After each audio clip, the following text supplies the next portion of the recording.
BREWtally Speaking podcast is proudly sponsored by Rockabilia.com. For over 30 years, Rockabilia has been the go-to destination for all things band merch. With over 500,000 items in their online store and collaborations with today's hottest bands, you're sure to find something you love. Use our code BREW10 at checkout and take 10% off your total order. So go pick up your favorite new piece of merch now over at Rockabilia.com. And now, on to the show.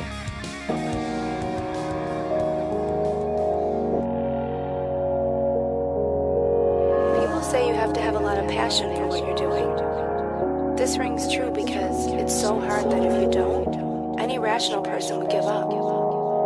It's really hard, and you have to do it over a sustained period of time. So if you don't love it, and if you're not having fun doing it, you're gonna give up.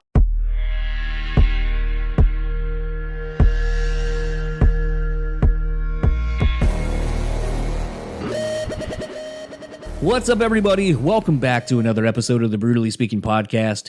I am your host, John, and this episode's guest is the returning Matty Mullins of Memphis May Fire in Anberlin. Always great having Matty back on the podcast, and obviously there was lots to discuss with him taking over the frontman duties, at least in a live setting with Anberlin. We kind of get into all of how that came to be, in addition to sort of like we always do, just kind of talking about life things and kind of, I guess, checking in with where we're at currently. And something that we kind of talked about in this episode, I've really taken to heart since we've discussed it. And the interesting thing is the actual phrase taken from what Matty said, I've heard spoken probably 4 or 5 times, just kind of randomly in passing in places that I've been recently. But the whole phrase of being where your feet are, it's something I talk about quite a bit, is trying to be more present and in the moment for not only just myself, but just things I'm doing. And, I know I discuss quite a bit on here, just sort of that idea of being present. And it sounds so easy, but I don't think we really take into consideration how hard it is to actually be present. A great for instance, last night I'm dealing with some issues with unemployment from when we were off work for about a month, dealing with some stuff from that. I got double charged for a hotel room for March. So just things not really going so great. And instead of focusing on the stressing of how screwed I may or may not be financially, things that are going to be dealing with as a result of this and all of that, I just tried to be very present and honestly something I learned in therapy of just dealing with what I can deal with, what's in front of me currently. And I feel like when you kind of take that approach, it just makes things a lot more simple. And even today, as of when I'm recording this at work, we've been doing for the last almost 3 weeks straight, literally every single day, we have been doing these Tyler, the Creator tour merch. And it is a thing for me where I've been helping out on the presses instead of kind of doing my job, making the inks and such.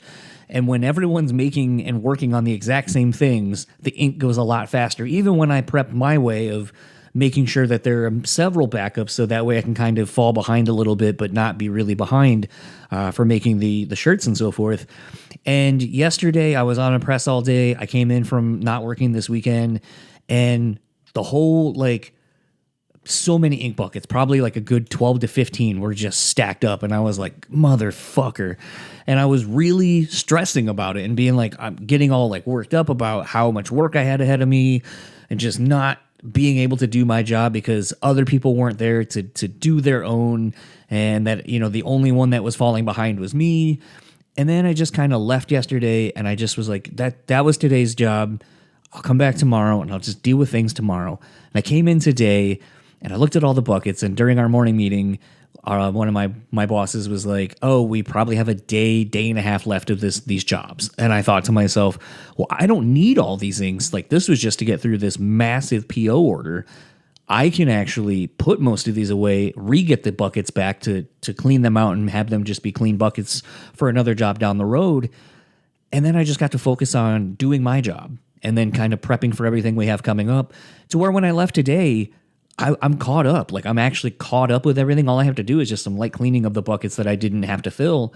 But it was one of those things I just kind of addressed with what was in front of me currently. I don't need to do these anymore. Let's get them off to the side. Let's kind of look ahead. Let's see what's coming. Let's prepare. And when I got done, I just felt so relieved. I was so calm. I was in a way better mood, all because I just kind of stopped for a minute and decided to actually address what was in front of me instead of worrying about these what ifs and hypotheticals. Or to put it as Matty said, I just kind of was where my feet were, and I just kind of stayed there. And I have a trip coming up to Nashville at the end of this week, this next week coming up, and I'm excited to just kind of be grounded and present for that trip, to kind of get away, to kind of be with friends. And yeah, I guess if there's anything really to kind of prep you for this conversation, it's just kind of being where you're meant to be and enjoying it as it's happening. So without further ado, let's get into my conversation with Matty, and I'll talk to you on the other side of it.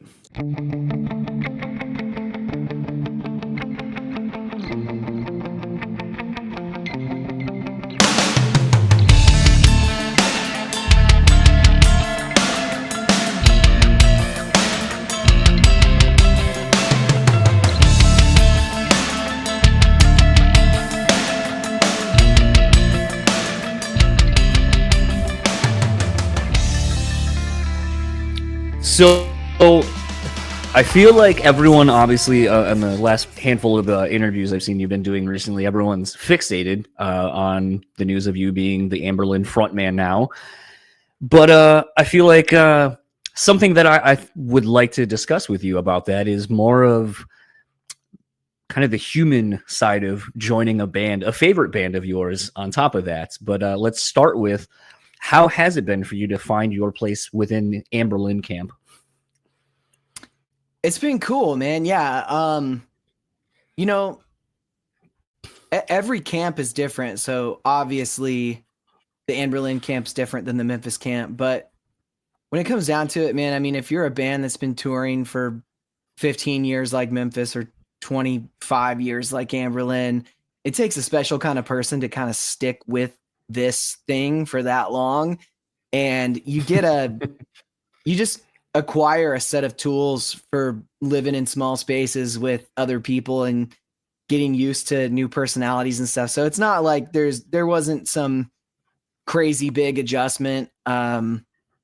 Just learning people, and I love people. So it's a cool thing for me. Obviously, you know, like in that environment, I walk into it and I feel honored to be there. So that's a good headspace to be in just right off the jump. But it's been cool, and I love those dudes. They're all cool, and they're definitely different than Memphis, but it's all awesome. And anything, if anything, it's been, you know, a growing experience for me. So, well, I think that's sort of the interesting thing when thinking about it is, you know, as you mentioned, 20 years or so of them being a band. Memphis is, you know, not too far behind collectively, and it's a thing where it's like, I like the idea of, as you get older, when you're thrust into these new things that you probably haven't experienced in a while, and what does that bring out in you as a person when you're probably very like set in your ways and how you do things, to be thrust into something new. And it's like, all right, I'm experiencing a lot of firsts for the first time, even though it's familiar because it's within the frame of I'm touring, I'm in a band. Those are normal. But the people, the dynamics within, like, how is it to kind of navigate that? Because there's, like I said, a lot of firsts in that, from being you're the band I go see or I hang out with at shows, but now it's like you said, we're in a small space, we're living together.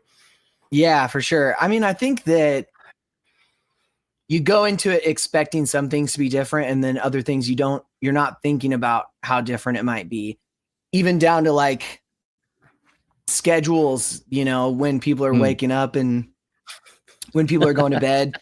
And then also, you know, just even like sound check and how different that might be.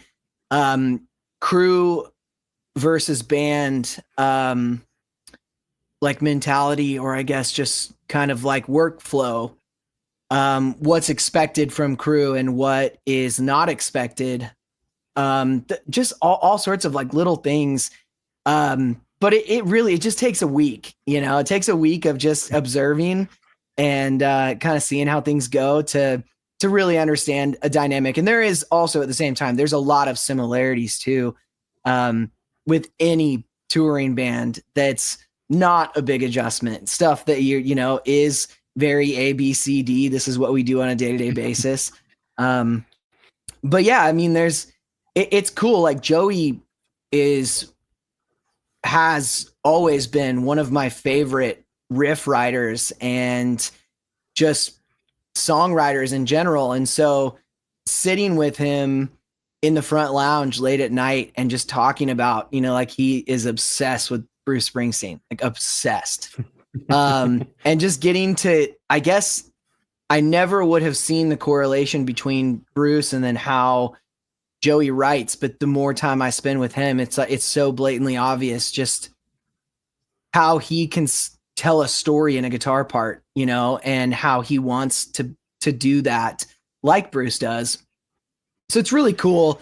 And then also, obviously, Anberlin's newest song, High Stakes, was an instrumental from a folder of old unused Anberlin demos that Joey gave me that he did not like. The conversation was me asking him, when you were writing this song, how did this go? And he was like, oh, well, I have all these unused songs, like hundreds. Do you want the folder? You can just check them out. And I was like, yeah, nobody thought that any of it would get used. And then as I started going through it, I was like, I understand in my band how things have progressed and you almost lose touch to a certain extent with the things that were really present at the beginning of the band that your fans are still connected to and you as a human have kind of like moved on from. And so I heard all of this like Anberlin magic, the thing that I fell in love with right off the bat when I discovered Anberlin, and just started begging them like, can we please use these? And at first it was kind of like a laughing thing for Nate. Like he was like, there's no way we're going to use that note for note. And I was like, but what if we did, and so getting to I guess to dig those up, but then reimagine them and make them feel more modern and make them feel like something that Nate's not embarrassed of. That was like the journey. And a lot of the song did stay exactly how it was. And I was just so stoked to bring that to life and to write vocally to it in a way that I felt like Anberlin would. Which it's not very complicated for me because I love the band. So I kind of think in that mentality anyways. So yeah, dude, it's cool. I think I just went on a whole different path. I'm sorry. But no, you're good. You literally just hit like the next like handful of things where I was going to take you anyway. So okay, you're already right where I wanted you. Well, so onto that, I feel like there's something, and I've noticed it, and I haven't really had a chance to talk about it much on the show. So this will be kind of a first for me through you. But, there's something kind of interesting about, I think, being a fan of something or someone or a band or whatever, and then you become friends with them. And then it's like, there's sort of this weird kind of disconnect. Like I remember it happening during a Chae where I was like, oh man, they're playing this song. It took me back to this memory or whatever. And then I'm like, oh fuck, Porter's like waving at me or someone's saying like kind of motioning or doing something. And then it's like, oh, I forgot, like these are people I know now. And there's sort of is this like blurring of your existence of these people and these songs as you kind of traverse this landscape kind of. So I wondered if like that had happened to you at all, where you kind of were like, I'm a fan, but then I'm in it. And like, how is it to kind of navigate that as well? But like you said, it seems like that fandom has almost led you to kind of identify maybe what you want to hear out as a fan in the band moving forward as well. Yeah, definitely. I mean, I get to have the luxury of existing in that band as a fan of the band. So like when we put out a new song like High Stakes, I can in a very unashamed way be like, this is my new favorite song. Like it's cool. It's cool in that way. And yeah, in some ways there's something about Dion's face. Like Dion he's such a force in a live setting. And I remember that being so, it was such an iconic part of watching them when I was younger. And so there'll be times when I'm just in the bus and I'll look over and I'll see Dion, and I'll have this weird brain moment where, yes, I know you, I love you as a human, and I am just in this moment with you, but also younger me is like spiritually accessed in that moment. And I can like feel, just like looking at him, I can kind of feel some of those moments and those memories of seeing them live. It's really strange. Also, Christian, who was in Acceptance as well, which was another huge influence on me. My opinion on like rock starism, I think, is probably different from a lot of people's. I don't know, but I don't think that there's very many people who are still actively in music that embody rock starism. I have never had any sort of rock star qualities ever. It's just like not in me, you know? And I'm fully aware of that. Christian very much does still have, he really does embody the rock star thing. And he's not even trying to, right? The way he looks, the way he writes music, the way he plays music, the way he just walks through life, he came out of the womb as a rock star. You just don't see that in a lot of people. And he definitely is that. So those are things that are like very apparent to me on a day-to-day basis. And it's really cool for sure to be around and to be inspired by and just see like, you know, these guys, just as I used to look up to them, I still do.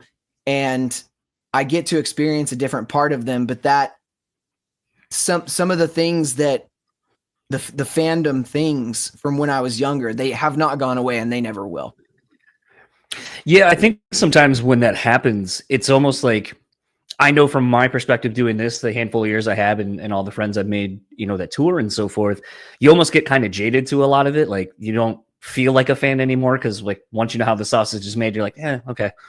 So it's kind of nice at times when you have those moments, you're like, oh, it's still in there. I still care. I still give a shit about these things. And to me, I feel like that's the fun of all of it at times, is like kind of losing yourself and realizing it in the moment and then just kind of like really embracing that in its moment. Cause you're like, I don't have a lot of these anymore. I don't feel like any, like to that level. So to me, yeah. I figured you probably went through that same experience several times. For sure. And I think a lot of what makes life so special and what makes moments like that and experiences like that so special, it really comes down to gratitude. You know, reminding yourself to be where your feet are and to fully acknowledge that a younger you would lose their mind if they knew what you were doing. And that is separate from how bad you slept the night before. That's separate from how terrible catering was. That's separate from not making as much money as you thought you were going to, right? Like it's separate from all of the reality things that strip you of what you thought it was going to be or how special it was going to be. It's different, man. And you have to choose gratitude and you have to see things with your child eyes. And so that's a choice, you know, and if you choose that, you can access just how incredibly special those things are. I think something, and you know, I talked about this with Nate during our chat a couple of months ago, but something that's been really interesting to me to see is how it almost seems like you being into the band has kind of brought the band into the digital age now of social media, you know, because you are pretty good at, you know, doing all those things, making the little clips, the reels, all that stuff. It's been great to kind of see them getting into it as well. And, you know, talking with Nate, and he, when you guys did, I think the Walk Alone, when you're doing your vocal performance, then had them all pop up. And it was like almost like a funny moment, but it's like little things like that. I don't think that they would have really done because social media wasn't as big of a thing. And then they went away for a while when it kind of really started taking off. So I think adding you're kind of getting to fill a void that I don't think they had before, and it's been interesting to kind of see it. How has that been from your perspective of kind of being like, hey, I think I can help you guys or help us. Let me kind of take it seems like you're kind of the one taking the reins with that. Is that an accurate statement?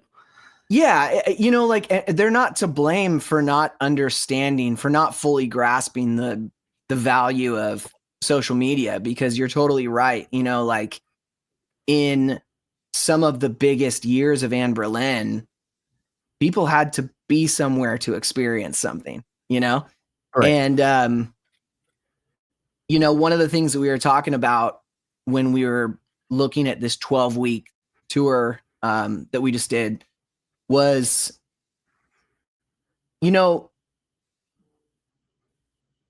even though that tour was so long and it catered to a certain market that wasn't the entire market that the band wants to cater to or wants to play for, you have to understand that the more we document and the more we give people on the internet, the more they feel like they were able to be a part of that experience, And so that was, I think, eye-opening for them for sure. And it's been cool. I definitely cannot take all the credit. Jacob, who was our social media guy, was incredibly talented, young guy, and definitely is going to be like Bieber's dude. He's going to be, he's going to be like a massive deal in that world. So we all feel lucky to have gotten to spend that time with him and learn from him too. And another thing that's cool is, the other guys in the band, their willingness to be a part of social media stuff, because not everybody is comfortable with that.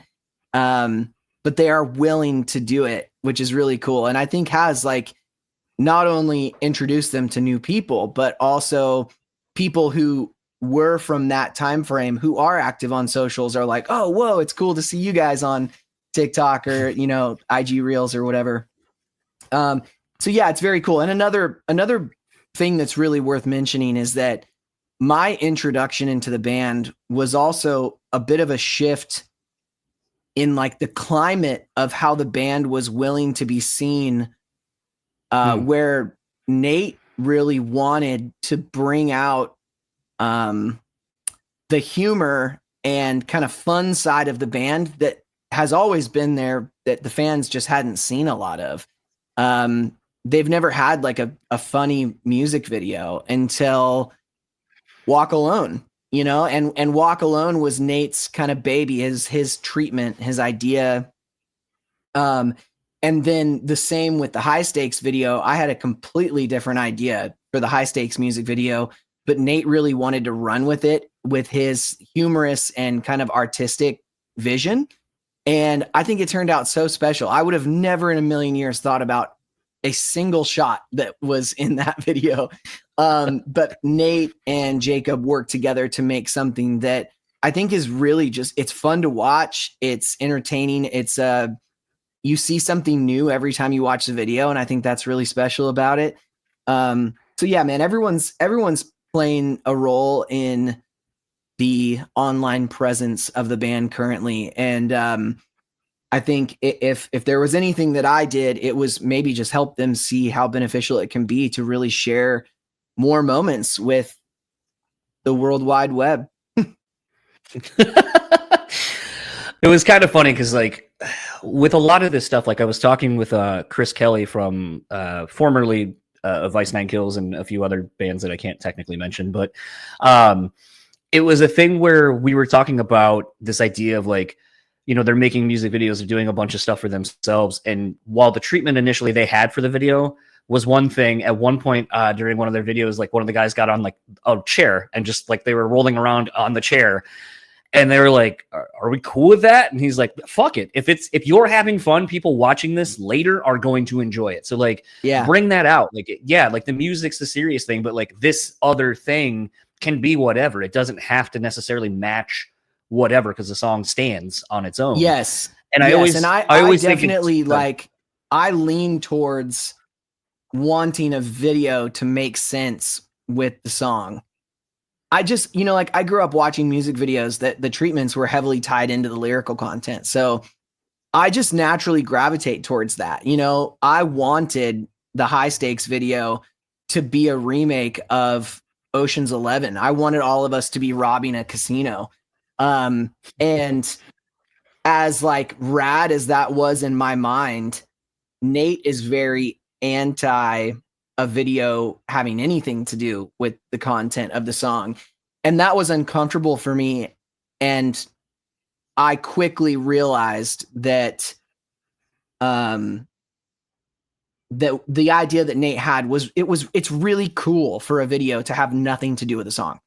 And I've never thought that way before. And so that's something that was like a growing moment for me. And also something really cool for me to be a part of, because I'm so involved in Memphis and all of our treatments and everything. So for the creative vision to be so from Nate and so much of the video to be my face, really people are getting to see me in an environment that I was not that necessarily comfortable in or that I would have chosen, but something that it feels like more of something that I got to be a part of than something that I had any real creative direction with. And that's cool. That's a cool thing for me.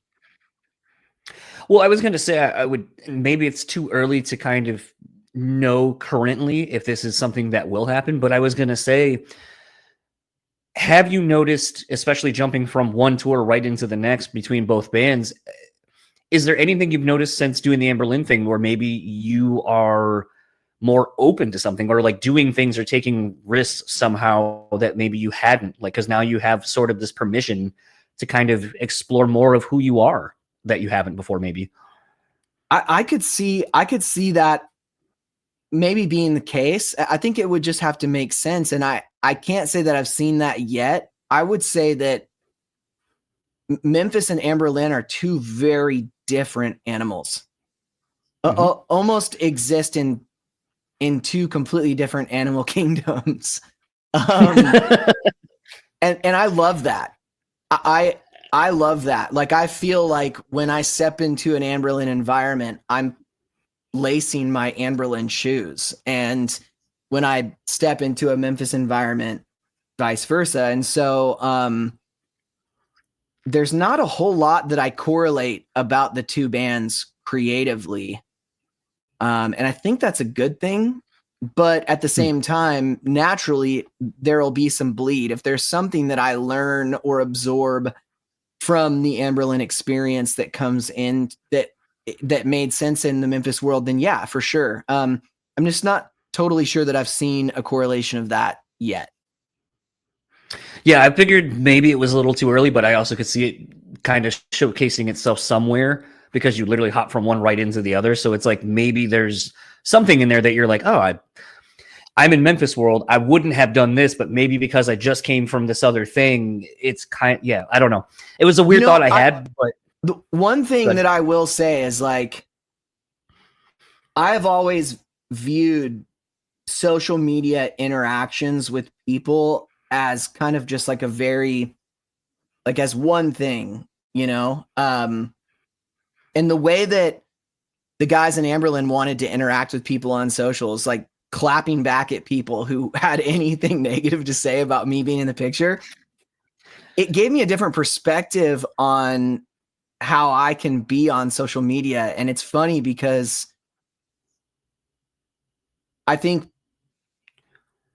people will go to a band's page and for any reason, I would say they feel very little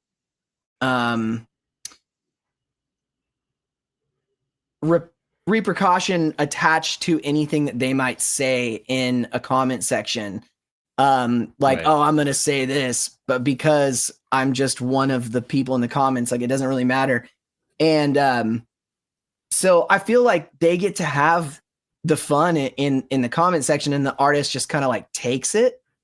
And I feel very different about that now, where I'm having a really good time clapping back at people.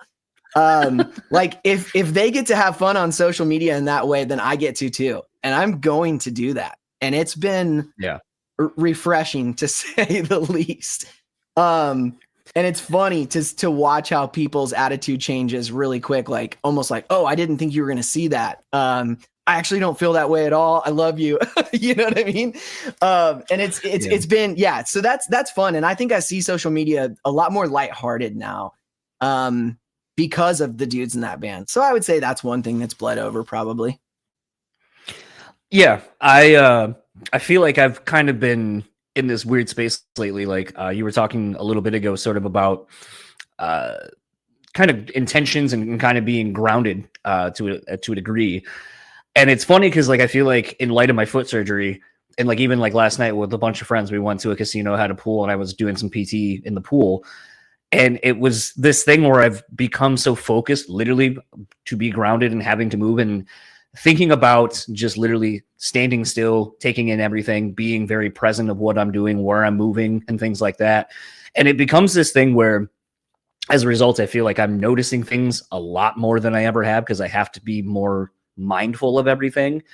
And it seems like that's just something that you guys, more to the point, you are very good at doing, is kind of focusing on these things, being intentional with everything that you're doing. So to me, seeing the social media side of you changing a little bit, like on the Anberlin posts and such, has been kind of different, but it's almost like, again, it's more focused and there's intent behind it, where it's like, you didn't think I was going to see it. I saw it. Let's have some fun. It's all in good, like good humor, whatever. Yeah. And then it's been fun to see that side of you kind of changing a little bit over the last couple of months. So that's been for sure. I've never been, I've never done a lot of like meditating before. And that's something that's new in my life. And I think the focal point of all meditation is be where your feet are. And so, and I think that goes hand in hand with what I was saying earlier about, you know, like when I'm in Anberlin, I'm in Anberlin. And when I'm in Memphis, I'm in Memphis. And it's not like I'm Matty Mullins from Memphis May Fire on stage with Anberlin. I'm Matty Mullins from Anberlin on stage with Anberlin. And I'm Matty Mullins on social media from Anberlin with Anberlin. And it's been fun to get to play those roles, you know? And so, yeah. But I hear what you're saying 100%. And I think it's cool that your recovery has actually led to eye-opening experiences like that. It's not something you hear very often from someone in your shoes, right? And so that's cool. And yeah, be where your feet are. Man, that has been changing my life in so many ways. Yeah, there's a lot of eye-opening things. I mean, I've kind of joked with Bridget about how like even just the ADA side of music venues and such, I've never thought about it. I never saw it. And it's like now even going to venues and having to like contact them ahead of time, like, hey, I need space for me and my partner. It's been crazy to see all that. And like, it definitely has been eye-opening just to see how somebody else exists to take in the same thing that we all are there to do and see. So it was kind of crazy to see all that shit the last handful of months too. So cool. In addition to turning 40. Yeah. Perspective is everything. And honestly, like there's so much about life that we'll go to the grave not having ever known or experienced. And it's not your fault. It's like until you're in a situation that brings you a whole new level of perspective, you just can't gain that. And so as awful as, you know, your foot situation is, it's also really cool to see that you've gained something from that. That's awesome, dude. Yeah, it was kind of funny. I did my last round of post-op checkups and stuff with the surgeon. She was asking me if I had been using this strip adhesive stuff to like heal the scar or as much as it could. And I was like, yeah, I bought it. I did it for a couple of days. And then I like looked at it at one point and foot stuff really grosses me out. So like literally when we took off the soft cast thing, I like threw up. I had to look at it. And so, yeah. And so it was a thing where I just was looking at my foot at one point and I was like, this is a fucking scar. I earned this. Like, why am I trying to cover it? And so I just did not. And it's like a weird choice I choose to make. And like, even yesterday when I was like in the pool looking at my foot, I was like, God, this thing looks gnarly. I was like, but it's me. It's like a thing I had to go through and like learn something from. So why would I want to cover that up? It's sick, dude. No, for sure. And I mean, correct me if I'm wrong, but I don't think you have any future plans of doing any foot modeling, right? Unfortunately, no. Dale from the intersection was like, you should start an OnlyFans and post all your gnarly feet stuff. And I was like, no, I don't even want to look at it. I'm sure someone's into Feet with Scars, dude. You could find out real quick. Absolutely. Something else I kind of wanted to touch on, and I know I had texted you this when Vega came out, but just kind of the last thing on the Anberlin business, but how cool was it to see that like the new songs were the ones that were trending and like the top songs on the band's DSPs? It's crazy, dude. It's really crazy. Yeah, the High Stakes and Walk Alone have both outstreamed almost everything the band has done over the last 10 years. And I want to give credit that I believe that that's happening largely in part to how supportive Steven has been of this whole situation. He's such a team player, and obviously he asked me to do this. And so that's awesome. But at the same time, you know, songs coming out that he hasn't sang on, he's not required, right, to post about it or to support it. And he just is, man. He's supportive and he loves to see the band moving. And I just applaud him in every way. I think that the fans get to feel that support that he's giving to the band, and the fans get to enjoy these songs with me on them because they know that this is what Steven had wanted. And it's all part of him taking his time away from the band. And so I just, you know, like you see a lot of bands that continue with a new singer and have just, it is a constant uphill battle, you know, and I just, the success that Anberlin is currently having, I want to extend credit of, you know, for that to Steven's, you know, still his spirit in this band, and his support of the band continuing in the way that it is. So yeah, man, it's been really cool to see, and it's rad to know that people are enjoying the songs. That's ultimately what this all comes down to. That's all that matters. So it's really cool. A really weird question, and you posted a cool graphic of like literally like what your year essentially has been of traveling. Yeah. Obviously, there's got to be a lot more, even more planning stuff ahead to pull off double duty in both bands. How hard is it when you start seeing things get booked out that far for you to not kind of feel a little bit overwhelmed? Be where your feet are. It is Absolutely. so incredibly important in this season of my life that right now I am right here on this podcast with you, and I'm nowhere else. I think that, you know, anxiety is either regrets of the past or fear of the future, and neither of those things can change. So what we are responsible for is right here, right now. And day 48 of future touring might have some challenges, but I will know and I will face them on day 48. And so yeah, today I'm doing a podcast with you, and our tour bus got here today. It had some issues coming back from California, some trailer issues where the trailer had to be cross-loaded and swapped, and then the bus finally just made it back today with all of our stuff. So I went and I have all of my stuff from the bus in my car, and after this, I'm going to go get all of my stuff out of my car and like put it away in my closet and stuff like that. That is what I'm doing today, and that is what matters today, because I don't even know if I'm going to wake up tomorrow. So the anxiety of future touring on paper, absolutely. If you wanted to be anxious about it, you could look at it. You can get anxious all day long. But I'm not there yet. So we'll see when we get there. I think for me, the thing when I saw that and thought about it for just literally anything, like not even touring, not music, anything, just this is what my life's going to look like, and knowing that it's going to happen.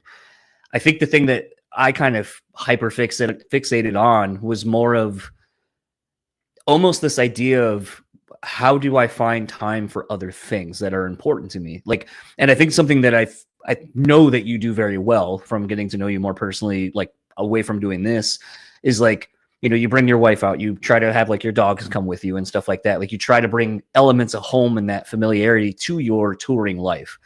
But I think when I would think of all of these things I got to do, I would almost think of like those things I'm kind of missing. And to me, like, that's where I would get a little like, okay, did I bite off more than I could chew right now? And it's a thing where it's head down, just keep going. But I don't know. I look at it kind of in a few different ways. Like you said, be here, be present. That's kind of the mentality I'd like to have. Unfortunately, I think the reality is I'd look at that and just be like, my wife's going to be so bummed that I now have another thing I'm adding on to an already busy personal, like, and professional life that I have. Yeah, for sure, man. I mean, Brittany is the real MVP. She did more of this last touring of season. Sorry.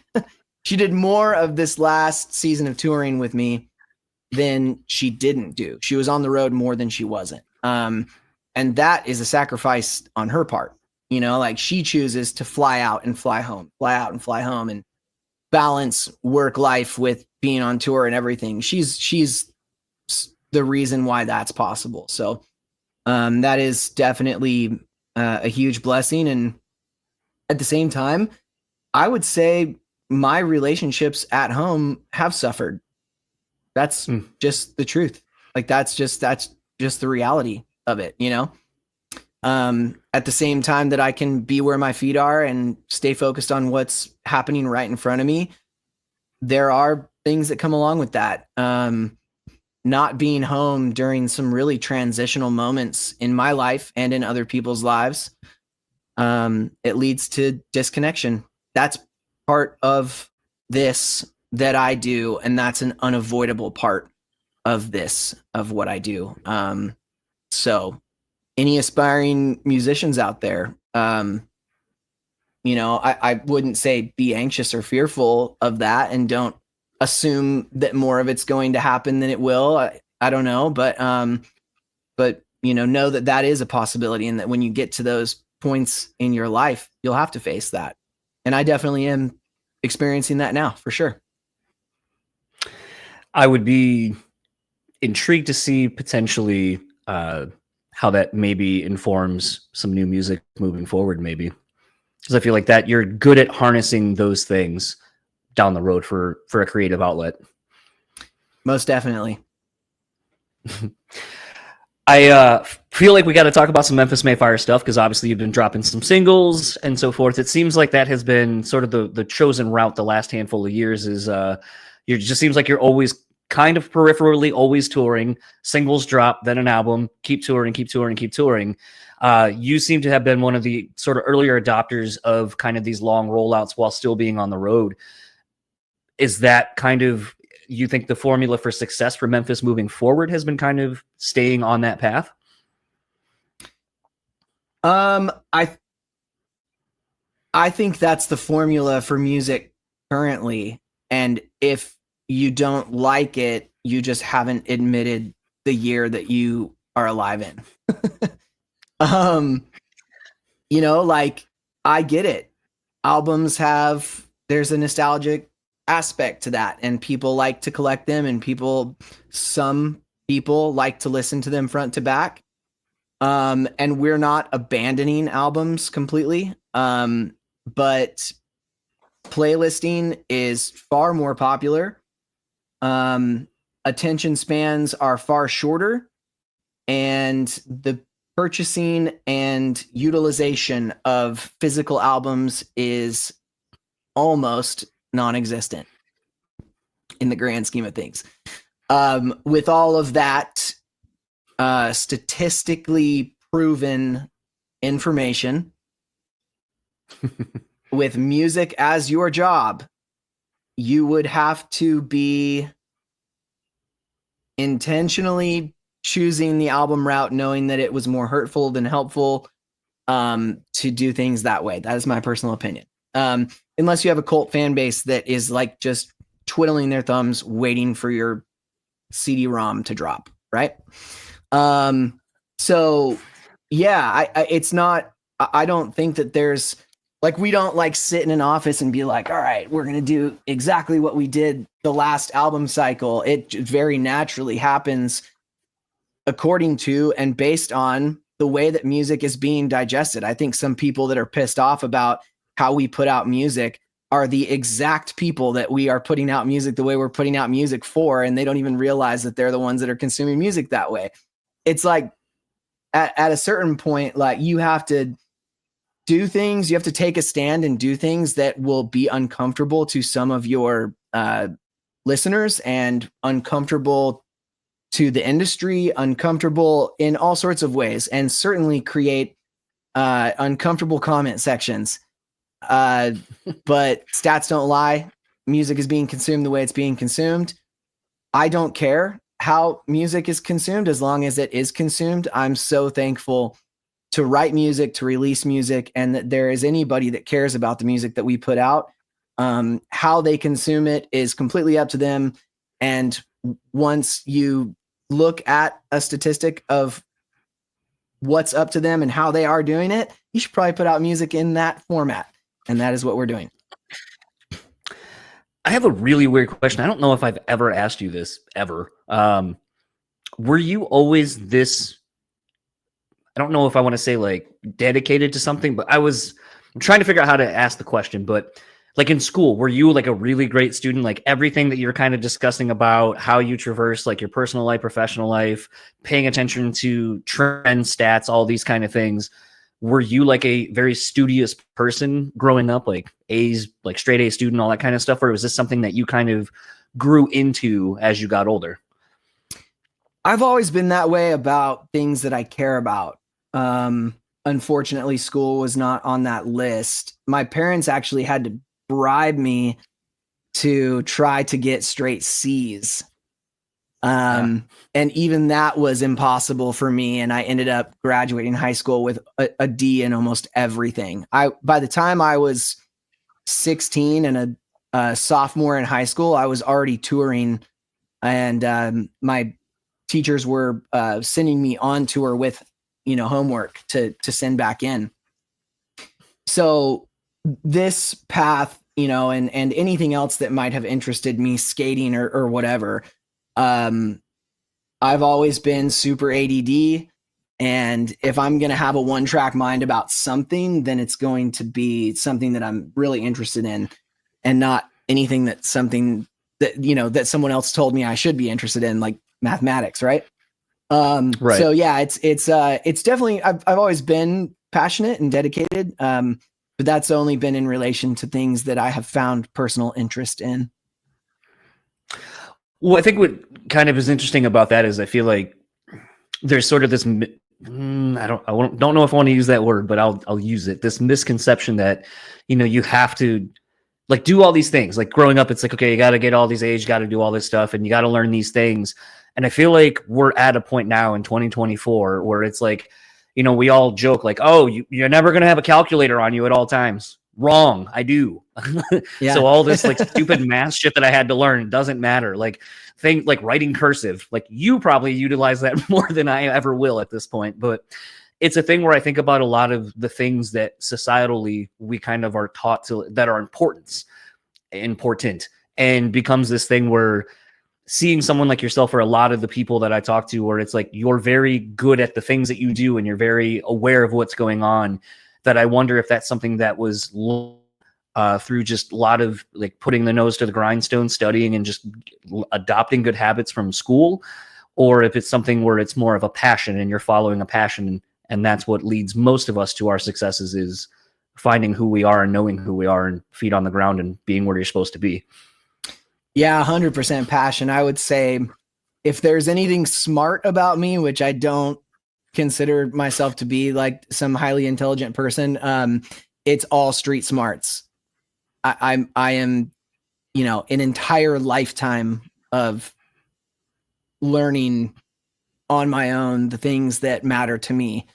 And I am not in any way a good example of somebody who utilized the public school system to succeed in life. I don't want to encourage anybody to not do well in school. I think that that's extremely valuable in multiple different lifestyles.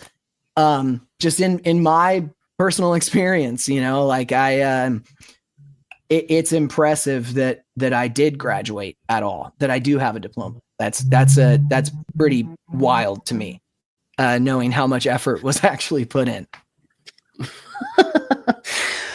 To kind of start wrapping things up, kind of a fun, weird question. We're kind of approaching the end of this year. Things are going to start winding down here pretty quickly. What has been something this year that you are the most proud of? And what are you looking forward to for next year? Oh, man.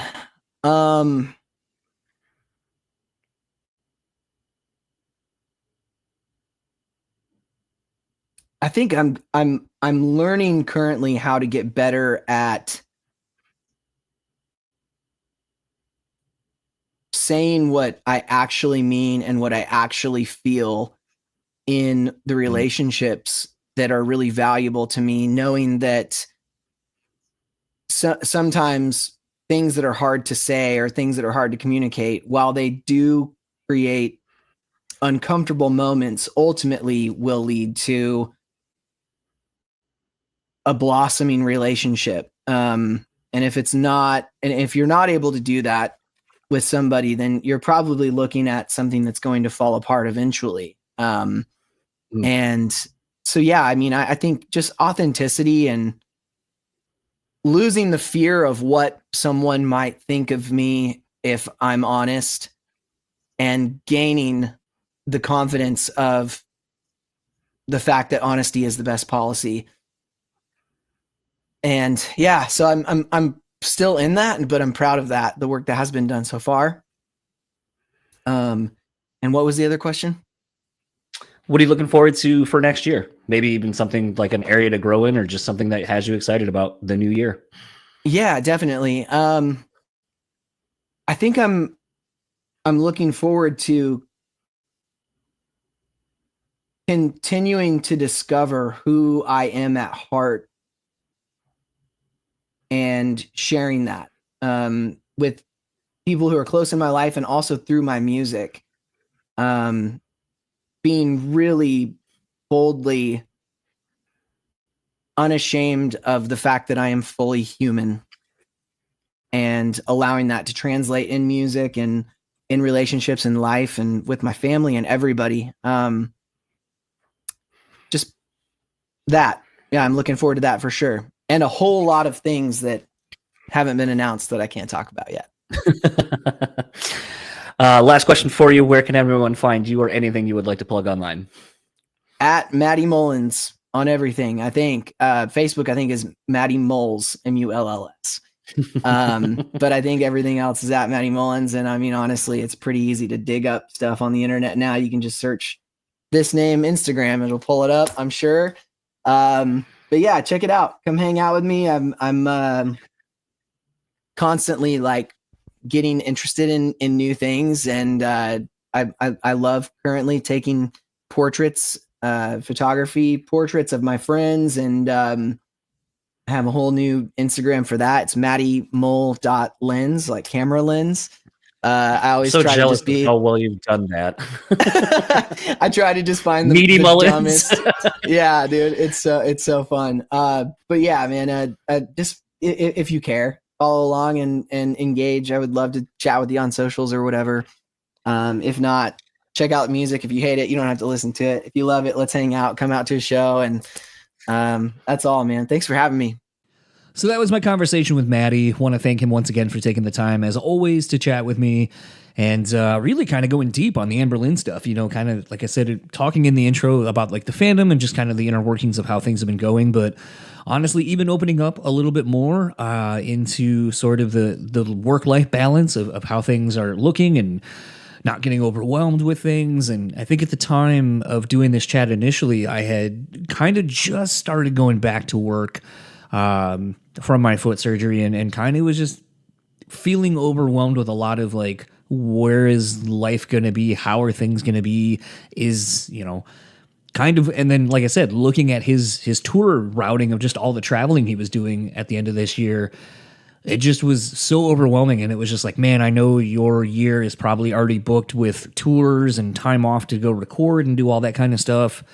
Man, how are you just like not looking at that, getting overwhelmed? But, as I kind of alluded to in the intro and as you heard in this chat, you just kind of got to not think about things like that and just kind of deal with things as they're happening and kind of take them on as they do. You can't sweat the small stuff and you can't worry about the things that you have no control over in the current time. So very invaluable lessons to kind of learn from Matty. But I think the other thing that I'm really excited about, and it was kind of funny, looking at Facebook today, I was looking through my memories, still trying to collect all the memories and photos and stuff like that of my dog who had passed away earlier, many years ago, but around this time of the new year and so forth. So I always try to look through memories of photos of her and save the ones I don't have anymore, or videos if I don't have them. Kind of the great thing about social media, but also sort of the bad thing that we post these things and we kind of forget that they exist there. And if you're not active or if certain social medias go away, then all your memories are gone and all that kind of stuff. And it was one of those where when I was looking at my memories, I saw that my wife and I were in Nashville 3 years ago today. And we will be in Nashville at the end of this upcoming week. So very much looking forward to getting back there. Going to try to link up with Matty again and see if we can maybe link up and grab some chicken tendies and a couple of drinks. It'll be kind of weird. I've been thinking about it a lot lately, actually, as I've been pounding these Best Day Brewing NA beers like that. I just realized I only have, as of when I'm recording this, a couple more days left of the dry January. Although I think I'm going to kind of take it into right up until the trip, just to kind of go another week or so, and just kind of been feeling good. I mean, I know that's a thing a lot of people say, but just been feeling really good lately doing that. And honestly, I'm just really excited to go eat down in Nashville. Like, I'm remembering everything I ate on my last trip and just being like, oh, we got to hit this place. We got to hit this place. And, it's funny seeing the time hop of Matty and I going to the bar near his place and getting some chicken tendies, but thinking about Hattie B's down in Nashville. And I'm very excited to go get some chicken tendies from Hattie B's, some hot chicken, some grits, some delicious food. And I think that's, as you get older, I think that's what you end up doing. You're like, I want to go eat here and I want to go see these things, but mainly I'm just going to eat my way around this area that I'm hanging out in. So very much looking forward to getting some southern food and some southern hospitality, getting out of this cold Michigan winter. Literally, as I'm recording right now, my wife just went out to walk the dog again. And I feel bad for her. The last handful of days, when I get out of work, like, it'll be 30, maybe like 28, 30, something like that. Kind of a little windy, not snowing or anything like that, walking through the snow. And then she comes home to walk her like an hour or so later. And the next thing you know, you just hear like the most ferocious winds. And it just, like yesterday, it snowed out of nowhere. So just very amusing to see how different our walks with the dog are, literally like an hour and a half apart. But that is Michigan. And that's why I want to get the fuck out of it for a couple of days and just enjoy some other weather and some other sights and sounds and food and all that kind of stuff. And I'm going to start wrapping up this episode. If you would like to keep up with Matty, you can find him on Instagram and Twitter at Matty Mullins. Through the bio thing, you'll see, at least on Instagram, some of the other accounts that he has to keep up with all the different endeavors that he's into. So go check those out. He always has great, clever puns for his Instagram handles, which I'm so fucking jealous of, but it is what it is. If you like keep up with Anberlin, you can find him. Just go to Anberlin.com. That is the landing page for everything. And then from there, if you want to go to Facebook at Anberlin, Instagram at Anberlin, and Twitter, you guessed it, at Anberlin. If you like keep up with Memphis May Fire, go to memphismayfire.com. Otherwise, Facebook, Memphis May Fire, Instagram, Memphis May Fire, and Twitter, you guessed it, Memphis May Fire. Memphis May Fire is about to hit the road. Anberlin's on the road doing some dates, so Matty's going to be a busy dude. So make sure if you go out and see him, tell him what's up from us, and hopefully you enjoy either of the shows. At this point, I've seen both bands very recently, and Matty and crew and both bands are just killing it. So go see them, see a great show, and be prepared to have no voice at the end because you're going to have sung along to all the songs. Also, want to thank Rockabilia for their continued support of the podcast. Go on over to rockabilia.com. Use our code BREWtally at checkout and take 10% off your total purchase order. So many things coming. I know there is a Valentine's Day drop that is getting ready to be announced. Actually, by the time you hear this, I believe it'll be announced by then. So if not, go to their socials, go to the website, keep checking out for things that they are doing. But the Valentine's Day drop is about to happen. Go check it out. I think someone's gonna be stoked on it. Every year that they've done some Valentine's Day stuff or whatever, always do great collabs with great bands, new bands, old bands. They have old vintage merch. Like I almost don't want to say this, but I'm gonna pick up some Cave-In merch from them here pretty soon because I realized I don't have any Cave-In merch at all, and I feel like I need to have some Cave-In merch. So don't buy it in my size, so I can still buy it. But use our code BREWtally at checkout, and I want to thank them all once again for supporting the show for the last few years. It's been great getting to know all the people over there and to just have more friends in this industry, especially now that I'm back in screen printing. It's been fun kind of bullshitting with Frankie about, different new blanks that are kind of becoming the standard now and different printing processes and so forth. So thank them once again. And I just realized I didn't plug my own socials. So if you want to keep up with the podcast, you can follow us at BrewSpeakPod on all your major social media platforms. Email me at brutallySpeaking@gmail.com with any guest suggestions, or if you want to keep the comments going with anything you've heard in the episodes. I've been getting a little more frequent people DMing. I've also seemingly been getting a lot of spam from people who want to help me with my SEO stuff and all that. Those people get immediately blocked because that's just spam, and I know that. And if you want to rate, review, subscribe, however you can do that on whatever platform you are listening to that on, that would be greatly appreciated. Word of mouth is key. It definitely helps the show grow. I can see it when it's happening. I definitely see everything when I get tagged and stuff and so forth. So thank you so much for everyone that has continued to support the show. And for the Brewtally Speaking podcast, I am John, and I will see you all next week, where I have Brandon Murphy coming back from Counterparts. That was a really fun chat. It was kind of 2 parts. We'll get into it then. Enjoy the rest of your week, and I'll talk to you all next time.